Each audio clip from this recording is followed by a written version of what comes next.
ناظرین اب نقصان کتنا ہوا، ریونیو کتنا جنریٹ ہوا اور نقصان کتنا ہوا؟ نقصان ہوا جی 110 ارب روپے، یعنی اس سے بھی زیادہ کا نقصان ہوگا، اور آمدنی کتنی ہوئی؟ صرف 35 ارب روپے۔ آپ اندازہ لگائیں کہ جن کو کہا تھا کہ آپ بجلی بنائیں گے ہمیں دیں گے، نیشنل گرڈ میں جائے گی، اور نیشنل گرڈ سے جناب ہم آگے سے دیں گے، ہم اس ریٹ سے لیں گے، آگے سے ریٹ پہ دیں گے، اتنا وہ ٹیکس لگ گیا اور اتنا جناب ہمیں فائدہ ہو جائے گا۔ ہوا کیا، لوگوں نے بجلی بنا کے اپنے کام آپ شروع کر دینا، نیشنل گرڈ بجلی نہیں دیتی، تو کیا ہوا؟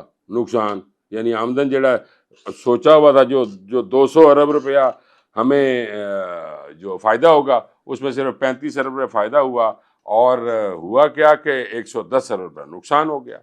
اب یہ ان کی غلط حکمت عملی سے، یعنی غلط سوچ، کون سوچتا ہے ایسی باتیں؟ کون ہے ایڈوائزر